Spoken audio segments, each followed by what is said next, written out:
Aïe gars yi mi ngi noonu 2-0 des champions d'Afrique première sortie des champions d'Afrique après leur sacre fële ca néegi France Sénégal doon def première sortie ginnaaw bi mu nekkee champion d'Afrique doon jouer match amical contre Pérou Sénégal doon ko 2-0 but de Nicolas Jackson but de Ismaïla Sarr mu nekk un match maîtrisé mais un match boo xam ne bon moi je retiens la victoire et la belle fête ak le fait que ñu namoon suñu champion d'Afrique ñu ñëw jouer tout mais bon c'est un match boo xam ni voilà. Voilà on peut l'améliorer quoi xam nga man boo waxee sax gars yi dañ naan njool bi mooy loolu noonu quoi mais sama point de vue xam nga fi may xaar Sénégal en tant que champion d'Afrique en tant que équipe bu war a jëm coupe du monde voilà soxla naa leneen quoi man moom je suis trop exigeant moo tax on doit nice na on a gagné on retient la victoire on a la fête a été belle et tout xam nga nice mais bon à un moment donné dañuy teg fële ca fête bi on est champion d'Afrique fête nañ et tout ça waay man maa ngi ci coupe du monde bi. jeu bi na gën a gaaw nañ gën a nekk ci jeu bi nañ gën a efficace voilà parce que demain tu dois jouer contre des France tu dois jouer contre des Norvège te ce sont des équipes yoo xam ne ils rigolent pas voilà tey Pérou nga doon jouer Pérou du équipe boo nga xam ne même bu fekkee équipe bu xaw a moyen la et tout équipe bu naba yooyu mais tamit du équipe bu extraordinaire voilà doon naa xaar ñu gën ko dominer dans le jeu ñu gën a maîtriser suñu sujet mais le plus important on retient la victoire mais on doit s'améliorer gars yi on doit s'améliorer coupe du monde lañ jëm waaw coupe du monde lañ jëm voilà y a des points positifs mais y a des choses aussi tamit yoo xam ne war nañ fa améliorer surtout yenn joueurs yi ku ci mel ni Lamine Camara bi may gis Monaco bëgg naa ko gis en équipe nationale Pape Gueye tamit tey voilà c'était pas son jour c'était pas son match mais Gana Gueye toujours au top bien bon match aussi tamit rek nga xam mooy Mory Diaw et ki nga xam mooy Krépin Diatta bon match aussi tamit rek nga xam mooy le jeune Ibrahima Mbaye toujours flamboyant virevoltant. Sénégal qui vient encore de confirmer ses étoiles en marquant 2 buts. Match de Pérou Sénégal 2-0 la jeexee avec un excellent but de kii sama joueur bi sama waa ji Nicolas Jackson ak kan Ismaïla Sarr Ismaïla Sarr la ngay def Crystal Palace xeebuñu ko benn yoon moo tax heure boo ñëwee fii nii en tout cas yaa ngi ñu koy confirmer te yaa ngi koy wane mais waxuma loolu mais biu Jackson bi avant but bi est-ce que gis ngeen paasu Ibrahima Mbaye bi mais couloiru Ibrahima Mbaye man couloiram bi couloir Lamine Yamal bi laa ko tuddee ku mu fi jàpp accélération bi ba mu accéléré ba rombale ñoom ñaar laa xamante ne lii day dugg waaye ñu naa dit aussi également kan gis ngeen passe Lamine Camara bi man xamoon ne but bu amee nit ñi di ko coow man du ma xool but yi de man du ma xool finition yi man suur kii ba laay xool source ba passe ba ak fa passe ba jóge foofu ngay xool bii bu duggee sa xol gën a féex ti ko tag boobu mën na maa rey toronaat Lamine Camara bi nag ba pare ngeen joxe 2 confirmer encore suñu ay 2 étoiles au suivant c'est que Gambie xam nga yéen suñu ay naw la ngeen mënuñu leen wax dara mais instant bi tey moom li mu dund mbégte bi mu dund non mbégte bi ma dund tey dama ko dundoon ca kan ba laa ko dundoon mais gëj naa kaa dund depuis ba kan ba jàllee ba léegi sénégalais yi génn massivement ngeen dooleel gaynde yi dooleel lion yi wan ngeen ne carrément que ñu ngi seen biir dëkk te xàmmeewoo Sénégal bu nekk Paris xàmmeewoo Sénégal aussi également bu ñëw jouer fii nii fële on peut dire que à domicile la ndax fekk ngeen stade bi génn ngeen massivement jaay ngeen jëf am ngeen suñu ay ñaan kontaan nañ trop waaye. champion d'Afrique moo nekk loo xamante ne jarul forcé nit ñi dañ lay xool rek xam ne tu es champion d'Afrique regarde-moi cette photo aura bi muy dégagé sans forcer tey jii nii équipe nationale du Sénégal moo gagné Pérou 2-0. tey vraiment c'était la fête parce que tout était réuni tey jii nii pour qu'on passe une très très belle soirée et c'est ce qui s'est passé voilà parce que tey jii nii gis nañ bu baax baax stade bi gisee fermé la stade bi dafa fees del tey 80 000 places la. et sur le terrain les gars il y avait de spectacle premier but de l'équipe nationale du Sénégal presque fin temps bi une passe décisive d'Ibrahima Mbaye à Nicolas Jackson qui a marqué aujourd'hui le premier but de l'équipe nationale du Sénégal. Franchement parlant les gars match bi soo xoolee dans sa globalité c'était satisfaisant laa mën a wax. pas trop d'occasion parce que Pérou xam nañ bu baax a baax équipe sud-américaine dañoo naqaree footballal mais tey Sénégal géré na ko. en seconde période gis nañ bu baax a baax équipe nationale du Sénégal aussi sans forcer aussi ils ont essayé de jouer dawal bal bi Pape Thiaw a procédé des changements yoo xamante ne important mettant certains joueurs yi et gis nañ bu baax a baax Ismaïla Sarr aussi a marqué le deuxième but actuellement je peux dire que bokk na ci joueurs Sénégal yi gën a décisif voilà dans le monde. tey jii nii mu confirmer ko tey en sélection franchement parlant Ismaïla Sarr bii nii suñ ko amee coupe du monde duñ wax dara. je vous rappelle que match tey bii nii y avait pas Sadio Mané même si que c'est pas le Pérou des années passées mais franchement équipe très très solide parce que tey jii nii gis nañ bu baax a bloc bas la ñu joué mais quoi qu'on puisse dire te équipe nationale du Sénégal géré na ko victoire 2-0 et pour moi c'était le plus important. Sénégal tey benn adversaire la amoon si match bi te nekkul woon Pérou tey adversaire Sénégal bi Maroc la woon regardez ça chambré de partout xooleen kii li mu foloke sama voleur de serviette xool leen kii tamit nee na une coupe ça se gagne sur le rectangle vert pas par email. non tey marocain yi lañ jël si ay balles perdues mënuma laa ni mu toll. waaw gars yi mais photo bi comme ni ñu ko annoncé woon avant match bi lii nekkul simple match amical mais c'est une fête. et pour le show Youssou Ndour et Mbaye Dièye Faye non mais ils ont géré. même Booba un rappeur sénégalais en même temps français était attendu mais malheureusement dafa forfait dernière minute. donc Youssou Ndour ak Mbaye Dièye Faye ñoo fi nekkoon te géré nañ show bi. pour match bi nag on va pas trop rentrer dans des détails parce que c'était un match amical comme ni ma leen ko waxee sànq. joueurs yi aussi war a ñibbiwaat seen club bi ci jàmm ak salaam donc soxlawuñ ci woon yenn intensité yi. mais fallait quand même gagner le match et c'est ce que l'équipe a fait. le premier buteur du match c'est Nicolas Jackson sur une magnifique passe d'Ibrahima Mbaye. Ibrahima Mbaye tey aussi un très bon match de sa part. par la suite si lañ ñëw en deuxième mi-temps Ismaïla Sarr dugal le but du break au final Sénégal gagné Pérou 2-0. tey moom pour man jarul dugg ci détail match amical la woon en plus fête la woon.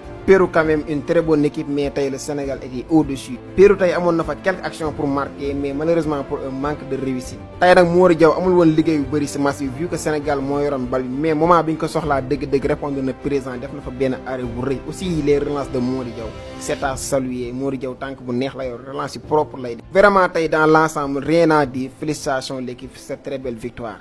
ak fête bi ñu def yëpp lii rek moo ci bëroon topp victoire tranquille victoire sans forcer mais avant ñuy ñëw ci victoire bi j'espère que ni gars yi tey képp kuy sénégalais fier nga tey am nga fierté ci nekk nga nekk sénégalais en fait contentement bi ma ressentir tey fierté bi ma am ci nekk sénégalais mais franchement parler chapeau à ce beau pays quoi fier d'être sénégalais fier boo gisee image yi di taw ba toog fi nga toog li ngay yëg li ngay ressentir en tant que sénégalais en tant que patriote ce beau pays merci bi ma yàlla defee ma nekk sénégalais quoi boo ko yéen dëkk bi boo ko yéen réew mi Sénégal ce beau pays franchement chapeau fierté bi muy ressentir tey oh li yàlla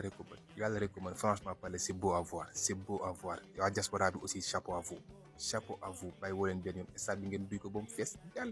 ñëw bësa seen dëkk bësa seen réew yëkkati drapeau bi fierté bi franchement chapeau quoi chapeau plaisir ma yéeg mënu ma ko sax exprimer quoi pour dire vrai fierté bi ma yéeg mënu ma ko exprimer naa yam fii rek mais quand même ci victoire sans forcer victoire tranquille dans la poche wane ni ñooy champion d'Afrique wane ni ñooy les rois d'Afrique wane ni ñooy le meilleur rien à dire mais Ibrahima Mbaye quel jour percussion bi booy bi am vitesse bi kii ngeen yaakaar ni mu toog pare nii di xaar rek wala mu seeti leneen en tout cas il est trop fort Ismaïla Sarr mi continuer ci lancé encore forme bi nekk Crystal Palace moom la continuer ak Sénégal rien à dire nañu yóbbu li coupe du monde rek yëngal coupe du monde jaxase ko champion d'Afrique 2 étoiles fier d'être sénégalais. trop